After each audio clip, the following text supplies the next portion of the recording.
off for that long, it takes you like days just to like get your body back up in the.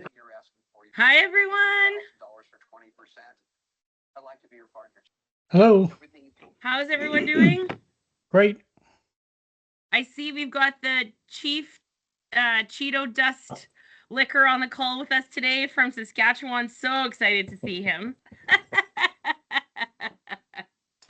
For those of you who don't know Mark Westrom, he honestly tests us every time he registers for an event because he'll put on some type of a title, and that was no word of a lie. One of the titles that he actually put on one of his event registrations, and the joke was on him because we showed up and had a bag of Cheetos autograph for him. So that was a lot of fun. I love it. So we've got a pretty heavy list of people coming in today, so we'll give it a few minutes. I don't know if all of you are in the prairies, but there's a beautiful storm that has hit pretty much the entire prairie provinces. And this morning when I left, I looked outside. I don't know if you're Game of Thrones fans, but I was like, oh, winter is definitely coming. It's here. Where are the White Walkers? Episode 8 or season 8. Yeah. Oh my God. It was nasty this morning. I mean, it's going to get colder too, apparently, is what they're saying. So Oh, really? hunker down. Yeah. I mean, the wind is nasty as it is. I'm like, how is it going to get colder? Apparently, Winnipeg, find a way. It'll find a way. We live in the prairies. This is what makes us tough people, right? You got it. That's exactly it. I actually do say that. I'm like, it does make us hardier, For sure. And we appreciate the change in seasons too. Yes, because you know what? We get to appreciate 4 different seasons. Remember that. And make the most. And when we have summer, we literally make the most of it. That is true. That is true. Mm-hmm. So we're going to get started. What are we? 2 minutes after the hour. So I'll kick us off. For those of you who don't know me, I'm Liz Kovacs with Supply Build Canada. And I'm super excited to introduce RM Caligiuri with us as well. If you've been paying attention to the showcase information that we've been sending out, you'll see he's facilitating a workshop for us, full-day workshop. It is focused on sales, but his expertise is both in the leadership and in the sales realms. And we're actually working together to build a industry-focused sales course through our association as well. So we're really excited to launch that in the new year, but wanted to quickly mention that.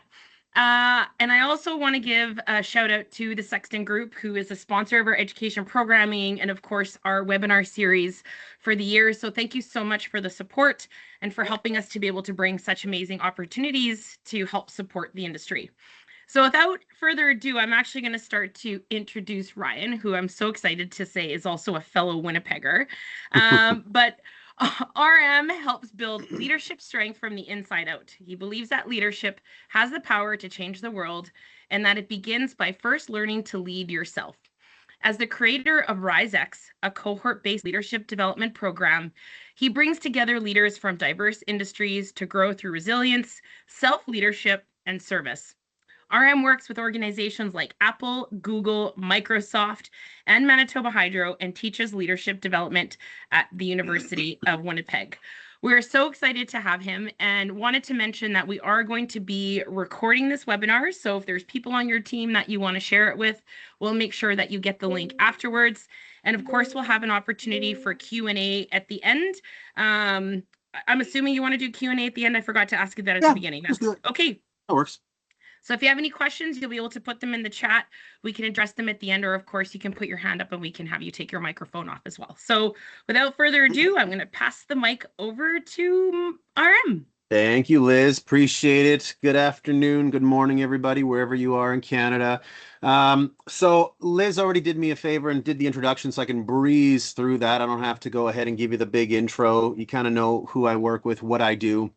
I'll give you a quick intro in terms of how I got here. So I started off in sales, realized very quickly that, you need marketing, you need sales, you need product development, and you need those 3 things to help grow a company, essentially. So I was doing that for a long time, but then I realized the other gap was leadership development. And so leadership development was where I found a lot of joy in. And I had a lot of fun going in and working with people who, didn't necessarily know how to lead their people, didn't treat their people well. And then as I started doing leadership development, I realized that we're doing the training. But then when you do the training for somebody, they come back to the office and, 2, 3, 4, 5 months later, 6 months later, you ask the people, hey, the person that went through the training, how did their behavior change? And they say, didn't really change that much. And you sit there, you're like, damn, like, why not? What happened? And that was something that I continued to move around in my head to try to figure out, to solve. And so that's really where this idea of conscious intelligence comes in, which is the 3 P's of conscious intelligence is perception, perspective, and programming. And for me, in order to drive change in behavior, we really have to change those 3 things. And that's not what we're here to talk about today. We're here to talk about some of those precursors, those elements before that. Real quick, my why. Why do I do this? To me, at the end of the day, I look at business as a conduit for making the world a better place. People say it's kind of corny, Caligiuri, trying to make the world a better place. Like you're a trainer, right? But businesses like what Liz does with SBC brings in all these people. If I can provide some sort of insight, plant a seed with somebody, and you're able to take that seed, give it sunshine, soil, rain, nourish, and that seed grows. Well, if I can make you better by sharing a piece of knowledge with you that's sticky, and you bring that to your family, well, you make your world a better place. When I say world, everyone thinks, oh, the global world. No, I mean your world, your team, your business, your organization, your community, your family. So at the end of the day, that's why I do what I do. And that's what wakes me up in the morning, is to make the world a better place. And we do that by some of the things I'm sharing with all of you today. So I got to keep my eye on the time today because, I'm limited with the amount of time I have, and I have lots I want to share with all of you today. I'm going to try to condense it down. I will breeze through it as fast as I possibly can. And that's why afterwards, Camilla is going to send the presentation out for you so you can go back over it. If anyone has any questions, as Liz said, please put in the chat. I'd be more than happy to answer it right now or at the very end. So please feel free. And also just make sure you know where the chat is. Because at some point, I'm going to ask you all to engage with me a little bit on that, okay? To be a little bit of a game here at the end. Okay, so let's get into it. So what I want for all of you today, I'm going to teach you 9 different things, and I want you to walk out of here with 9 different actions that you can take immediately to increase your leadership capital. Because at the end of the day, I want better leaders. Leadership to me, it's not a position, it's not a title. Leadership is a behavior. It's something that you must do. You must act. You demonstrate leadership. You want to go ahead and call yourself a leader, go right ahead. At the end of the day, the thing that I'm interested in is, are you behaving like a leader? And that's where we see the gap today. We have people who like to call themselves leaders, but don't know what it means to lead. And that's what I do all day long, is I teach people what it means to lead. The problem is when you sign up for leadership training, you're going to the very end. That's like building a house without a strong foundation.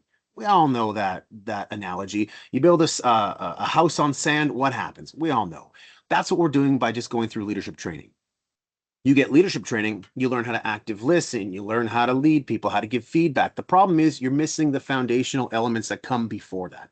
I want to cover those pieces off with you right now. And so where do we start off? With something called anti-fragility. Now, anti-fragility is a very important term that we must know, because the idea of being anti-fragile, it's not being resilient, and it's not being adaptive. The first piece, adaptivity. We are all adaptive. Yeah. We don't see your slides. You don't see the slides? Oh my No. goodness gracious. Here, let me do this real Sorry quick. to Thank you, interrupt. Liz. No, that's okay. Well, it's kind of a important thing to interrupt on. Can you all see now? Good. Marvelous. Thank you, Liz. Appreciate it. Anti-fragility. So what is anti-fragility? It's not being adaptive. We as a human race, we are all adaptive. You put us through something difficult, we'll naturally find a way through it. Now, the question is, do we adapt positively or negatively? Because we can go through difficult things in our life, and if we go through these difficult things, do we come out of it better? Do we come out of it stronger? Do we come out of it wiser, more intelligent, with lessons? Or do we become bitter? Do we become jaded? Like, we can adapt, but that's not positive adaptation. What is resilience? Resilience, to be resilient, is to adapt positively in the face of adversity. So you go through a difficulty and you're able to come out of it with a lesson. You're able to come out of it with a better story, a better perspective. What does it mean to be anti-fragile? It means that what you go through, it makes you stronger. It makes you more self-aware. It makes you wiser. So we actually go through that adversity knowing full well that, hey, this is going to be tough. This is going to suck, but it's going to make me better at the end. This idea of anti-fragility is at the foundation of strong leadership. Because if you go through something difficult, for example, sales aren't cruising right now with you, right? We're not hitting our sales numbers. Our pipeline looks weak. Our competitors are eating our lunch. What do? Oh my God, this is terrible. How do we navigate this? I'm not sure. How do you approach this? Not in a positive manner, but how do you approach this almost as a challenge mindset to say, okay, giddy up. Let's go. We have a challenge here and we got to deal with this. Anti-fragility is something you got to consciously choose, folks.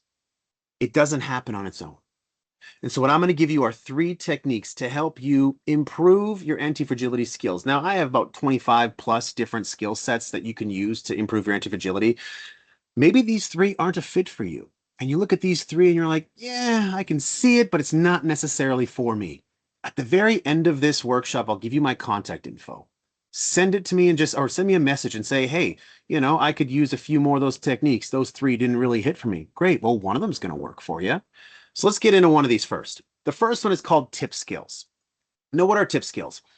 Tip skills is a dialectical behavioral therapy skill set.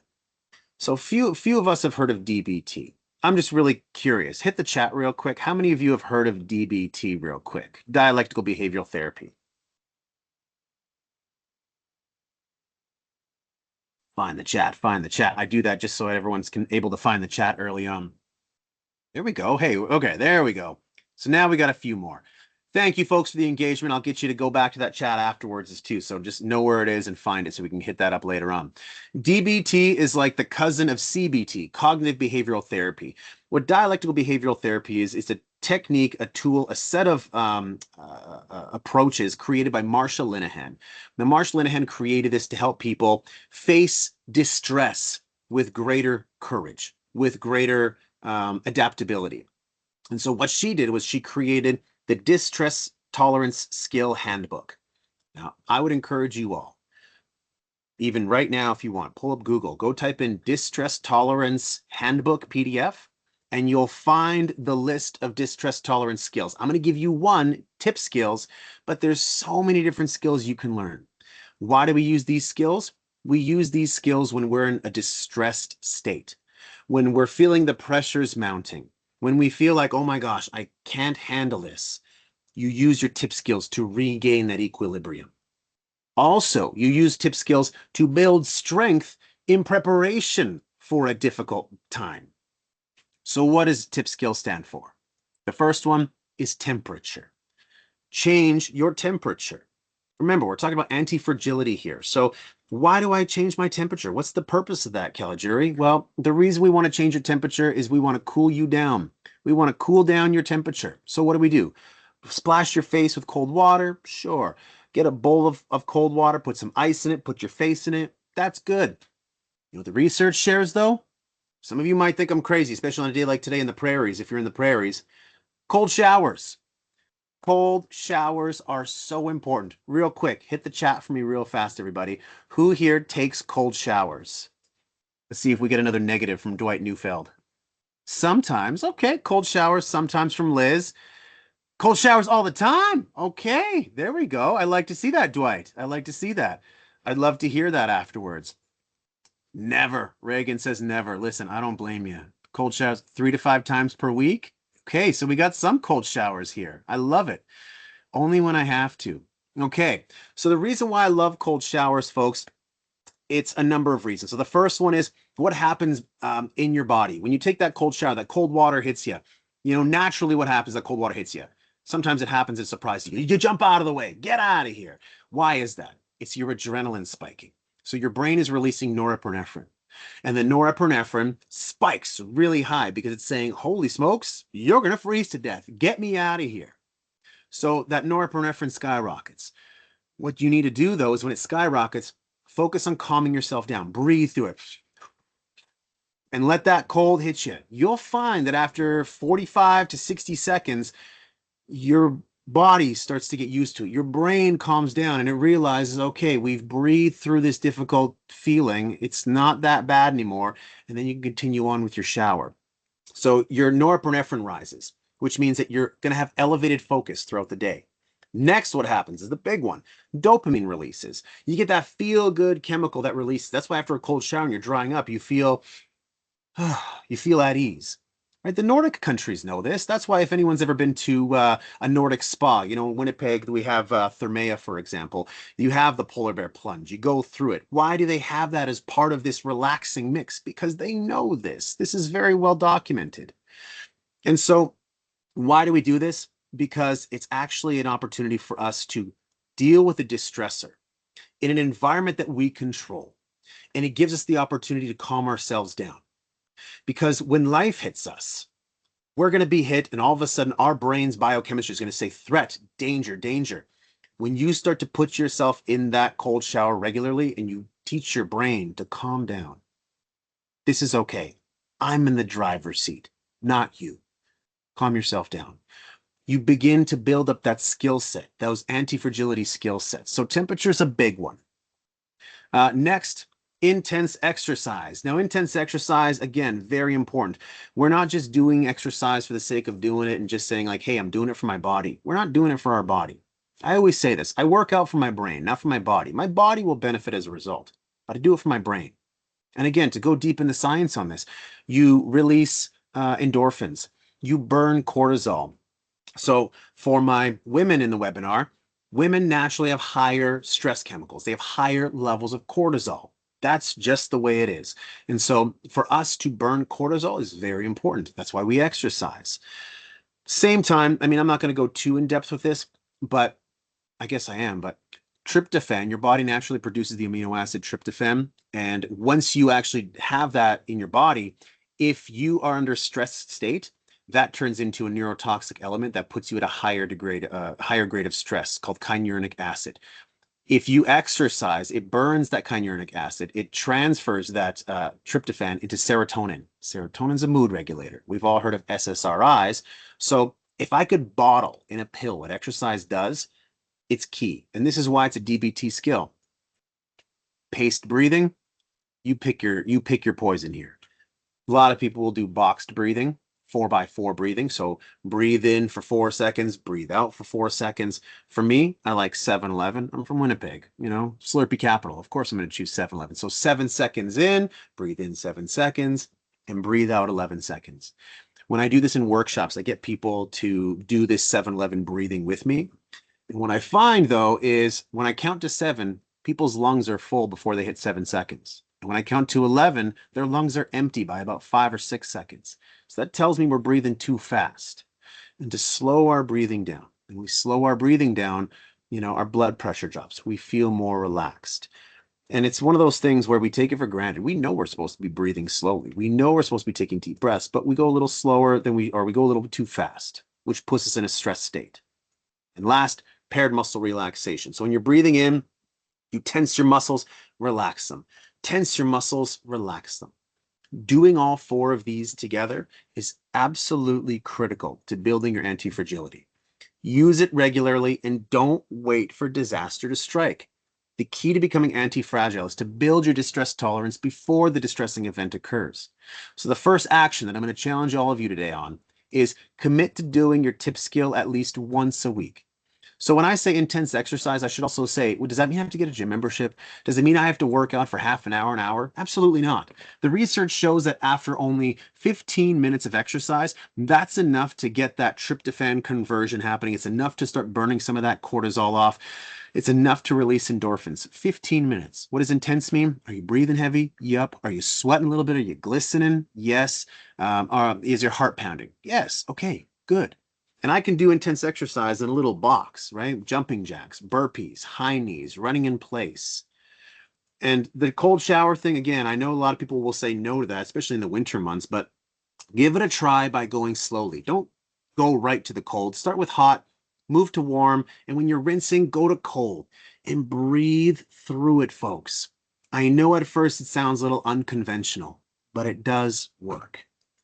Next, reframing. This is a big one. Very important. So this is a cognitive behavioral therapy technique that helps us reframe negatives as something more constructive and something that's more adaptive and supportive to our psychology. So what we consistently see, what we consistently look for, we will find. That's the way our brain works. And so unless we put a lens on our ability to think more clearly, more positively, we might just see the negative. How often do so many of you work with somebody in your office and somebody in your office is, not performing well? And all of a sudden you start to think of them as not performing well, or maybe they're a jerk or something. And all of a sudden you see more examples of them not performing well. You see more examples of them being a jerk. Why is that? Because your brain is keying in on that, so you're going to see more of it. Let me give you an example, and humor me on this one. It's a little bit difficult on a webinar, but it's important for all of us to give this a try. So I want you all right now to do me a favor. Look around, and I mean, it's your office, so you're going to know it a little bit better than most, as opposed to if you were coming into a workshop setting. But look around in your office right now and look for everything that you see that's brown. Humor me. Look around for brown. Look around for brown. I can't see you all because a lot of your cameras are off. Thank you to those whose cameras are on. Look for brown. Now, do me a favor. Close your eyes. Close your eyes and now tell me everything in that room that is green. Okay. The chances are, more often than not, you're not going to be able to tell me all the things that are green. Why? Because you were looking for brown. Now, if you open your eyes and you look around for green, you're going to say, oh, well, that's green. I see green now. I see green now. You're going to see something that's like, maybe a shade of blue, and you're going to call it green anyways, because you're like, well, that's kind of green. I want to get that. That is the purpose of reframing. We get what we look for. And so a part of anti-fragility is telling ourselves a better story. Okay.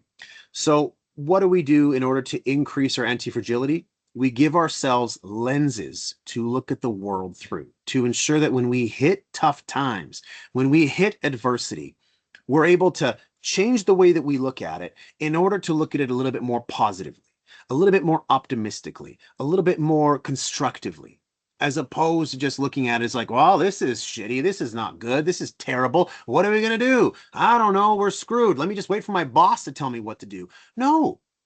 I want you to have the resourcefulness, the hardiness, the ability to look at it and say, okay, we got a problem.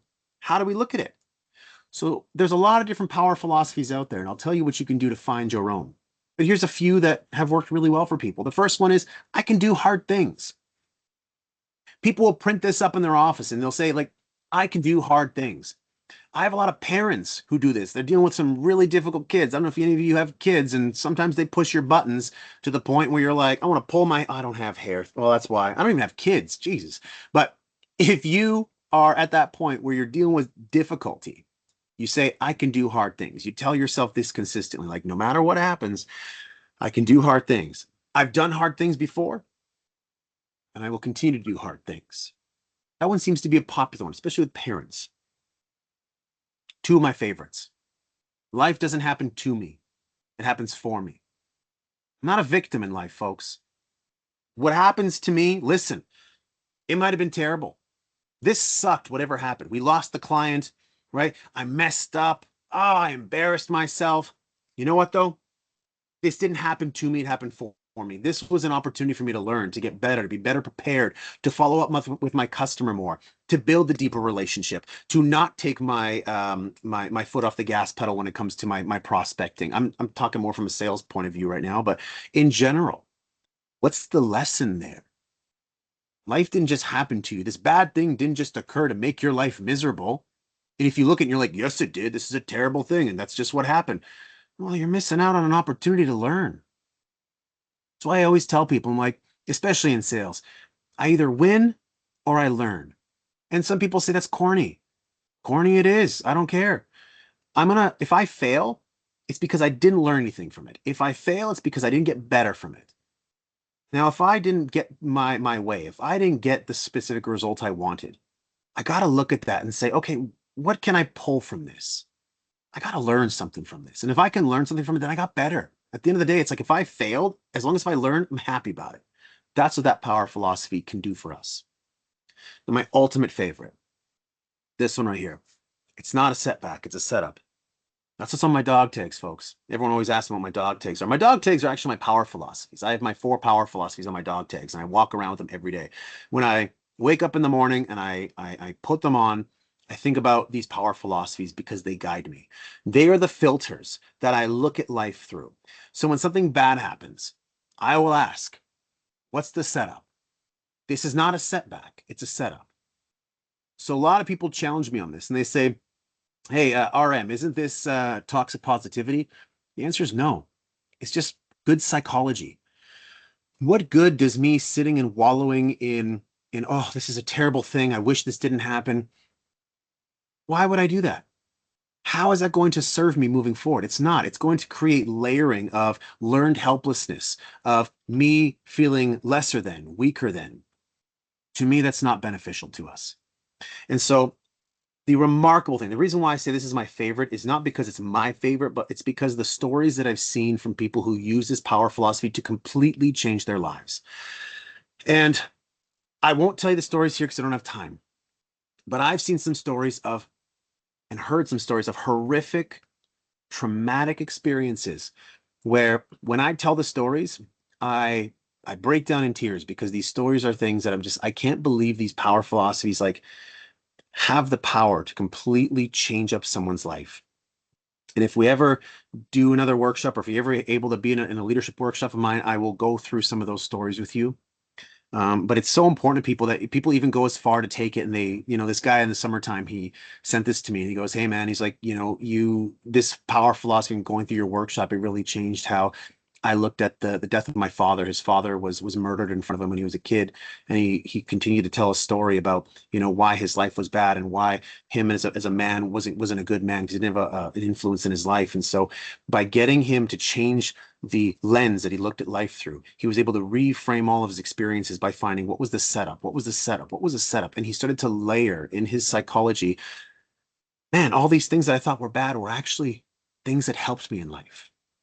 And so when people are tattooing this on their body, when people are injecting this into the psychology, you see how they become more anti-fragile. They stop being victims in life and they start being victors. They start to go forward in life with greater sense of anti-fragility, which enables them to lead more clearly.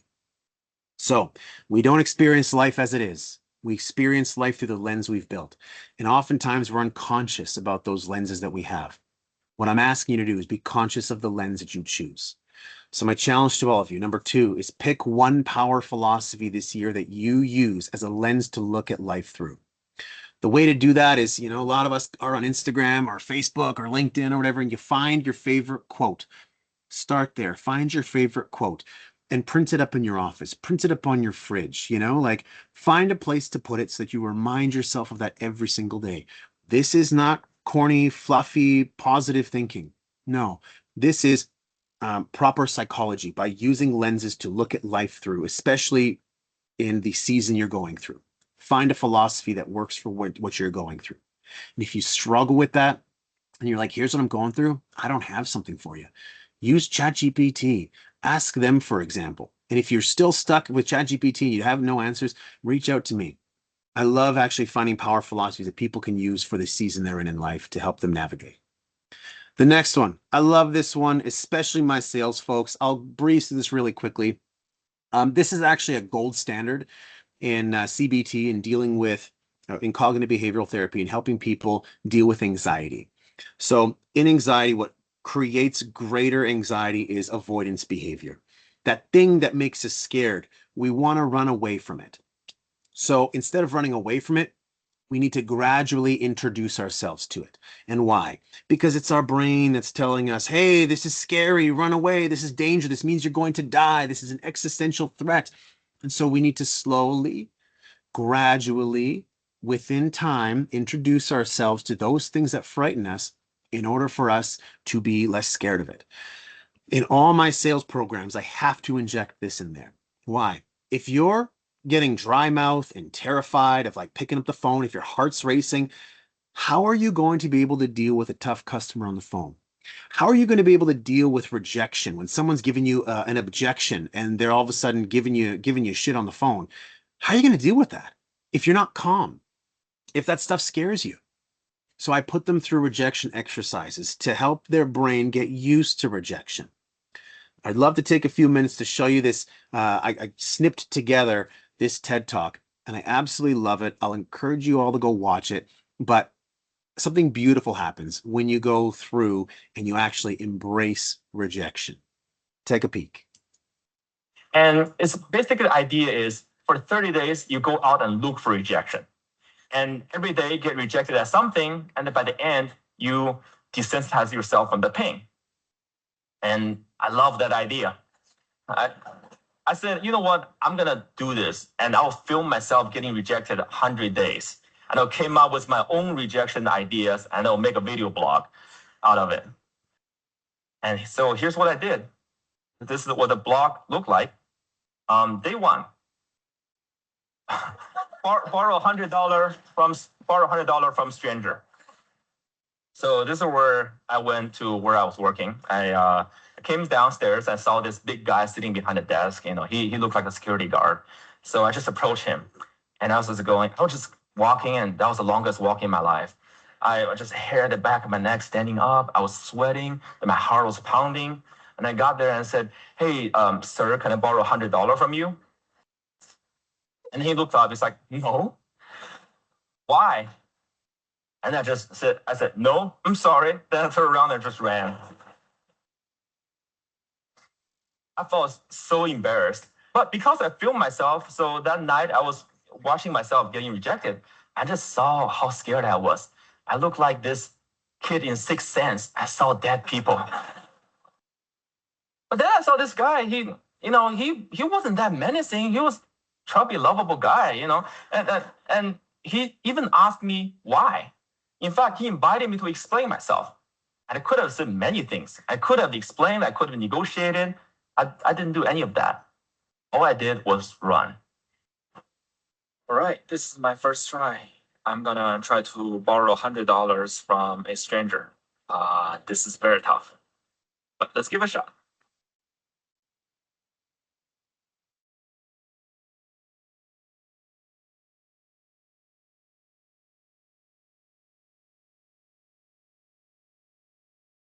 Excuse me, do you think I can borrow $100 from you?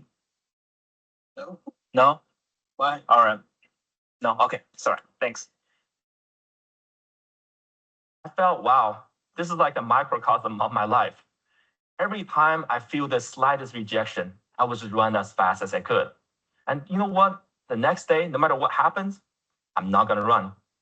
I'll stay engaged. Day two, request a burger refill. This is where I finished, went to a burger joint, I finished lunch, and I went to the cashier and said, "Hey, can I get a burger refill?" And he was all confused. I'm like, "What's a burger refill?" I said, "Well, just like a drink refill, but with a burger." And he said, "Sorry, we don't do burger refill, man." So this is where rejection happened. I could have run, but I stayed. I said, "Well, I love your burger, I love your joint. And if you guys do burger refill, I would love you guys more." And he said, "Well, okay, I'll tell my manager about it. But maybe we'll do it, but sorry, we can't do this today." Then I left. And by the way, I don't think they ever done burger refill. I think they're still there. But the life and death feeling I was feeling the first time was no longer there, just because I stayed engaged, because I didn't run. I said, "Wow, great, I'm already learning things." Great. And then day three, getting Olympic donuts. This is where my life was turned upside down. I went to a Krispy Kreme. It's a donut shop mainly in the southeastern part of the United States. I'm sure they have some here too. And I went in, I said, "Can you make me donuts that look like Olympic symbols?" Basically, you interlink 5 donuts together. I mean, there's no way they could say yes, right? The donut maker took me so seriously. So she put out a paper, started jotting down the colors and the rings. It's like, how could we make this? And then 15 minutes later, she came out with a box that looked like Olympic rings. And I was so touched. And I just couldn't believe it. And that video got over 5 million views on YouTube. The world couldn't believe that either. And I like to have getting you link the 5 donuts together, make them look like Olympic symbols. When are you looking for these? Huh? When? The next 15 minutes.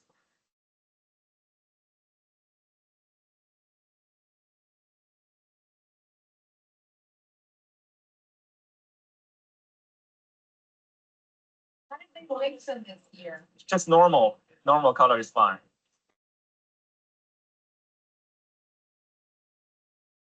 Yeah.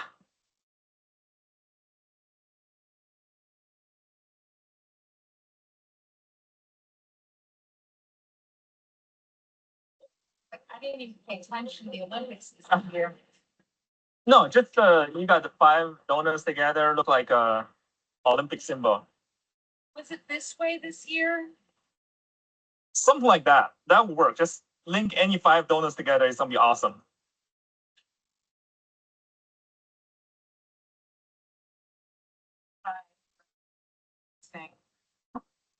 Wow. That is really good. That's really good. Yeah. I mean, that's the best I can do with what we've got. No, it's good. It's good. It's more than I thought it would be done. So great. All right. So Jackie? Yes. All right, I'm a fan. Thank you. You're way too kind. No, you're really good. All right, so do I pay there? Don't worry about that one's on me. Are you serious? Ditto. Ditto. You serious? Very. Extremely. Wow. Extremely. That's my pleasure. All right, Jackie, I'll take it, but man, you'll make me really happy today. You get the hint, folks. At the end of the day, the reason why it's important for us to embrace rejection, I mean, he's a business owner. You're going to learn so many lessons. When you go in there and you put yourself in that uncomfortable position, you train your brain. And he learned this after just day 1. Day 2, he stayed in the pocket more, right? And it's a boxing reference, right? You stay in the pocket, you take those hits. He faced the rejection, but he didn't just run away as he did in the first day. The guy asked him, he goes, why? Well, as a salesperson, you got to stay in that pocket. You got to say, okay, well, I got to then give him a better response. I got to give him an answer. I got to come up with this. And when he zigs, I got to zag. And we got to play that game. He learned to do that after just 1 day. And it was great to see. And I would encourage you to go watch his journey as he goes and he shows you what he was able to do by just overcoming rejection. The idea behind anti-fragility is key in sales. If you're not willing to stick in there, if you're not willing to ask the question, to ask for the business, to deal with the client difficulty, you're not going to go right at it. You got to train your brain for that. So the thing that I would tell you is seek out rejection at least 3 times a week. And you say, but Caligiuri, how do I do that? Have fun with it. Every single one of my clients, I will encourage them. I say, hey, you're going to lunch? Go ask for a discount. Hey, can I get a 15% discount on this? No. Why? Well, I really like your place. And, I'd love to come back here and, I'd love to just, get a discount. Come up with a better answer. Or, can I get a gift card for $20? Well, why? Well, I love this place so much. I'd love to bring it back and, give it to somebody in my office. I'd love to have them come here and try it. I'm telling you, in day 3, the reason why I show you that one is that you will be surprised what happens when you ask. You will be surprised that people will say yes to you, or they might not say yes to you, but they'll give you something else. You got to build that skill set, folks. Those are 3 things for anti-fragility. If those 3, again, I'm going through these as fast as I possibly can. If those 3 don't hit, message me. I'd love to give you more. That as a foundation is key to leadership. You got to build those anti-fragility muscles in order to deal with adversity, because it's hard. Leadership is hard. You're dealing with garbage all the time, with crap all the time. In positions of power, authority, you're a problem solver. You are a firefighter. You're putting out fires all the time. So you got to be able to deal with adversity. Next, you got to be able to lead yourself before you lead others. We have too many people who can barely take care of themselves, lead themselves, and yet they're leading people. Hold on a second. It's like it's like in the airplanes, right? If anyone's ever been in the airplane when the oxygen mask comes down, I got to take care of myself before I can take care of you. The same principle applies. So with self-leadership, I'm going to breeze through these really quickly because I see my time running out really quickly here. The first technique I want to share with you all is called name it to tame it. The purpose of this tool is to help you increase your emotional intelligence. I want you to be able to name the emotion that you're currently feeling. Why? It's kind of fluffy. I got to name the emotion? No. What we found is people who are able, science, research has found that if you're able to identify and label the emotion that you're feeling, what happens is it takes it away from this uncertain feeling where your mind is just circling constantly to say like, I'm feeling this feeling, I'm feeling this feeling. When you label it, you can say, oh, this is what I'm feeling. And now you can more productively communicate how you're feeling. You can more productively process how you're feeling. And the tool that we use is called the Wheel of Emotions. Now, I love this tool. Again, for any of you who have kids, I would encourage you to print this up. Put it on your fridge. If you go on Amazon, you type in Wheel of Emotions on Amazon, you can find pillows of this.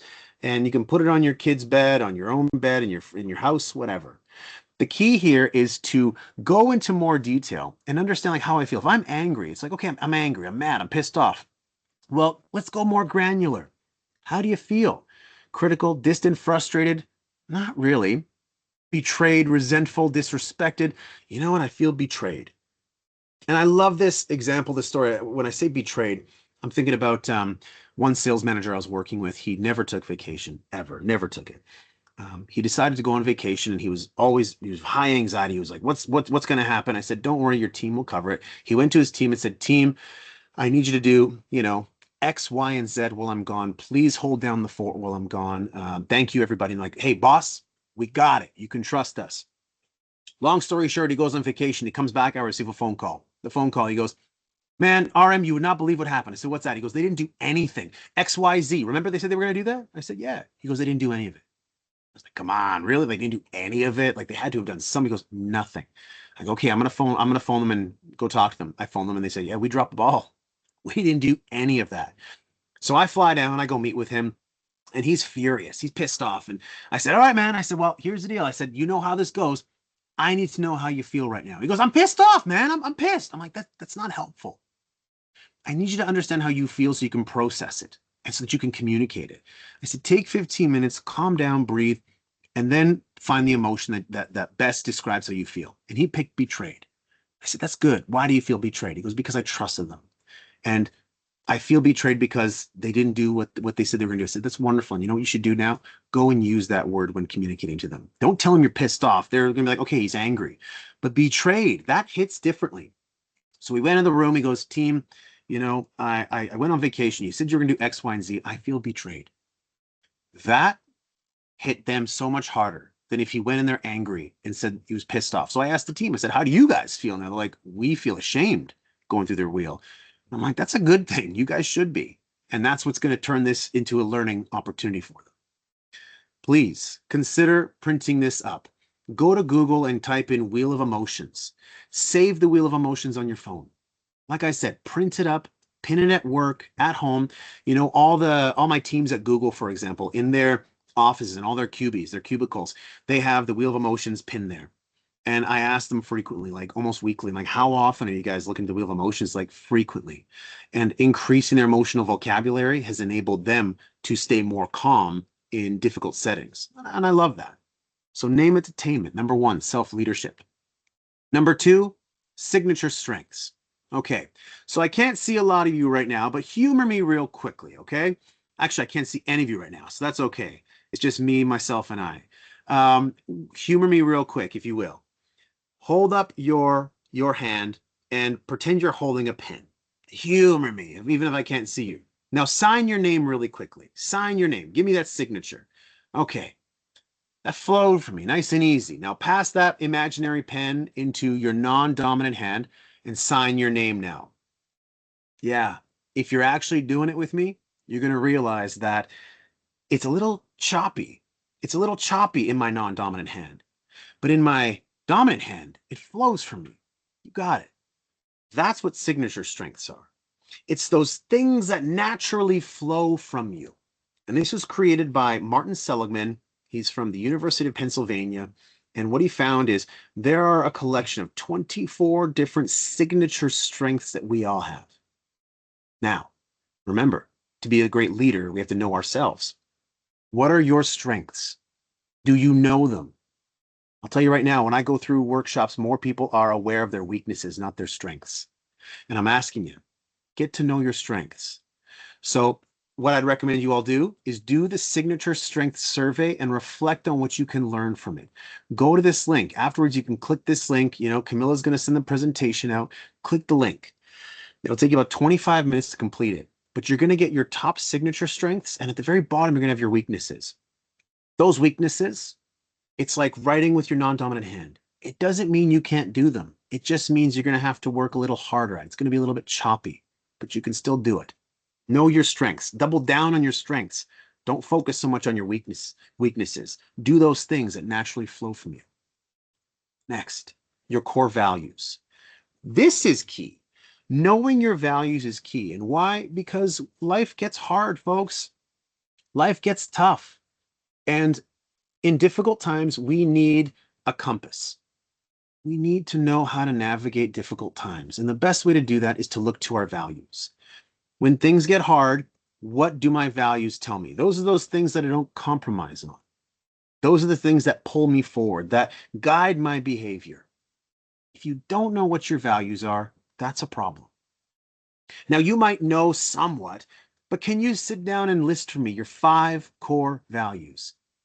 If you can't, that is key.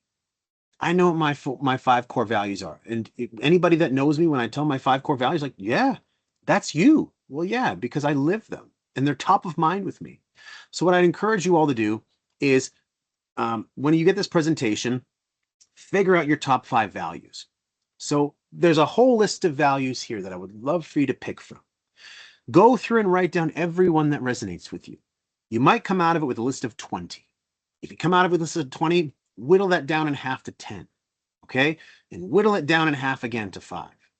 Those 5 become your core values. Those are the ones you want to tattoo on your arm. These are the ones that you are going to walk every day, living, breathing. This is key. You must learn to lead yourself before you can lead others. And you got to know what your values are, because that's what's going to make you who you are. It's going to create that consistency in behavior. And let's just say you have a value that's honesty. Honesty is a value of mine. Okay, great. And you lie. Uh-oh, what happens? I hope you feel that feeling, that uncomfortable feeling. It's called cognitive dissonance. It's when you are acting out of alignment with your values. Let's just say, rigor is results oriented. And you sort of slack off and you mail it in. I hope that because you chose that value and you went against it, you feel uncomfortable. You look yourself in the mirror and you say, RM, I didn't do what I know I should be doing. That's the purpose of values. They drive your behavior forward. Finally, we get into leadership. The thing that everyone starts with. You got to start with those before you can get here. And one of the first exemplary practices of leadership is model the way. Now, this comes from deep research from Cousez and Posner. They wrote the book, The Leadership Challenge, and it's the top leadership practice that everyone says, model the way. What does this mean? It means live your values in the organization. That's why I say in self-leadership, you got to know your values first. A lot of companies, they pick their values and they say, here's our 5 values as a company. This is what we follow. Do you have your own personal values you follow? Do you know how difficult it is to follow those values? Do you know how important it is to follow those values? So what I'd argue is what you do in self-leadership, bring that into the office with you. Print up your top 5 values. Print them up and put them in your office. People don't talk about their values. They're conversation starters. What are your values? Well, humility, curiosity. And I try to lead like myself by following those values frequently. Curiosity, resilience, leadership, empathy. It's like, those are my values. I'm going to try to live them. By keeping those top of mind, it ensures greater leadership capability. The fun thing is when other people align with those values, that's when we start to find common ground. That's when we start to build that team cohesion. And that to me is a very beautiful thing when we start to do that. So my challenge to you, print up your top 5 values that you did in self-leadership. Leave them in the office as a guide, as a talking point, as a conversation starter. Okay, real quick, everybody open your chats. I know I'm over time. I'll take 5 more minutes real quick. Open up your chat real quick, everybody. I want you all to do me a big favor. How many squares do you see on the screen? Put in the chat real quick. How many squares do you see on the screen? I'll expedite this process for us. Thinking. Edson Martin, you wonderful human being, you. Have you seen this before, Edson? Tell me the truth right now. You've definitely seen this before, Edson. I love it, but it's good because for timing's sake, my man got the answer right. Okay, this is usually what happens, right? We see 16, 22, 21. And when we do this in a setting and, people are engaged, it's beautiful what happens. Because when somebody says 30, everyone's like, 30? I don't see that. What do you mean 30? I see 16. Right, you see 16. 16 little squares. But then there's a big one here that's 17. And then we have 2 by 2, 18, 19, 20, 21, 22, 23, 24, 25, 26. Where are the other ones? 3 by 3, 27, 28, 29, and 30. So Edson, well done, my friend. Why do I share this with you? It's a very important lesson in diversity of opinion. In leadership, we like to think that our opinion matters the most. I'm in a position of power, like I got to get everything right. Take the weight off your shoulders, people. At the end of the day, we have so many blind spots. We're not going to catch everything, which is why we have to rely on our team. Allowing people's opinions and bringing their opinions in will make your leadership better. But it does require some humility. It requires you to get this answer wrong. It requires you to say, hey, maybe someone knows something. A perfect example is what Edson did. A lot of people are saying 21, 20, 16, 17.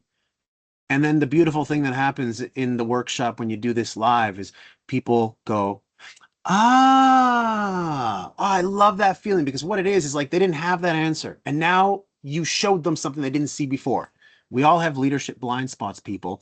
So by inviting in a diverse set of opinions, we will improve our leadership capital. Ask staff for opinions. The scary thing I know people don't want to do because it can reveal our weaknesses and it makes us feel hurt, but it's going to make us better. Ask for feedback on how you're doing and how you can do better. It is so important, folks. So please do that. I wish I had the time to tell you this story. It's such a beautiful story on diversity. Okay, you know what? Screw it. I'm going to tell you anyways real quick. Okay, I'll be as fast as possible with it. So Ford Motor Company, they never believed in diversity. When it came down to product development, they believed that their marketers and their product development team, their engineers, should be the ones to create products and services. So myself and Doug Hall, he's a chief master marketing inventor at Procter & Gamble. He left to start his own company. We go into Ford Motor Company. We go in and they have this big mahogany table and we sit down and they say, we need you to come up with the next big idea for Ford. We go in there and we have six men, all middle-aged, all wearing suits. I'll make the story short. They're all Ivy League educated, Harvard, Yale, Stanford, and they're either engineering or marketing, and they're all middle-aged guys. So Doug Hall goes in. He goes, no. I'll take you and you, 2 people, the marketer and the engineer. The rest of you can go away. They're pissed. They're saying, what the hell? Like, we're the ones come up with the big ideas. He goes, not today, you're not. Get out of here. We go through the office and he grabs an accountant, an administrative assistant, a co-op student, a financial person, a salesperson, and he brings them all in. The marketer said, this is a room of misfits. So we sit there, we start doing exercises. And one exercise that we did was, tell me about a story that involved a car for you this weekend. So they bring up the administrative assistant and she goes, I was at the grocery store and, they ran out of plastic bags. So all they had was paper. So, I'm walking out, pushing my child's stroller and I'm carrying these bags. It's super awkward. And as we're going to the car, I realize, left my damn keys in my pocket. So I'm shuffling the groceries over, trying to reach in my pocket to grab the keys. I can't reach it. So I put the groceries down. They spill over. It was a mess. I wish I could just kick the damn bumper and it would open. But anyways, that's my story. Stupid story, but it is what it is.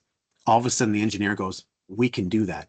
And thus Ford Motor Company became the first patent holder of the kick trunk lift. It wasn't the high price marketer, it wasn't the high price engineer, it was the administrative assistant who did it. So again, a great story. I love it, but it just goes to show the power of diversity, people. I'm not going to do this with you real quick, folks. I'm not going to have the time for this, Liz. I'm already running out of time, so I got to pass on this one. So I will pass this off to you, my friend, really quick, everybody. If you have any questions, please feel free to text me. I'm available 24/7, truly. I never sleep. I'm a vampire. You can email me or connect with me on LinkedIn, and I'd be happy to continue off where we left off here. Thank you again, Liz. Very much appreciate everyone's time here. Well, thank you so much. I'm really glad that you tied a couple of things in there at the beginning. I did laugh out loud several times.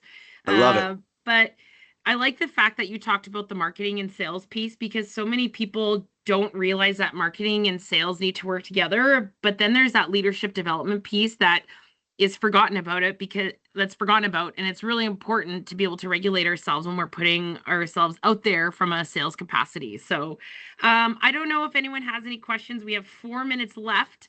So if you do want to ask any questions, you can put them in the chat, or if you want to put your hand up, that works too.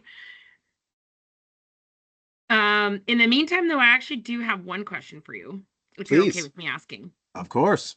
So for leaders who are wanting their teams to really embody some of what you've taught today, what is some of the advice you have for us to pass it on and to really build that into our culture as organizations? The very first one is you got to start it with yourself. So if there's anything in here that you want other people to do, you got to lead the way first. So if you pick one or two of these techniques, it starts with you. And then communicate what you're doing and the benefits that it has. People don't like to be told what to do a lot of the times. They like to figure it out for themselves. So monkey see, monkey do. If it starts with you and you talk about the benefits that you're getting out of it, people will naturally do it on their own. You can't, what I've learned in life is that you can't change people if they don't want to be changed. So the best way to do it is to be the example. Set it for yourself. Okay, thank you. Definitely. Do we have any other questions? If there's no questions, again, like I said, everybody, please feel free to communicate with me afterwards. And even something more important, challenge me. If I said anything today that you didn't agree with, and you're like, I think that's garbage, Caligiuri, I want to hear that too. I love the challenges. I welcome them. Like, I thrive off it. So please, like, email me, text me, connect with me on LinkedIn. I'd be happy to continue the conversations, everybody. Hey, well, I don't see any questions coming in, so thank you so much. It was so great to have your energy here today.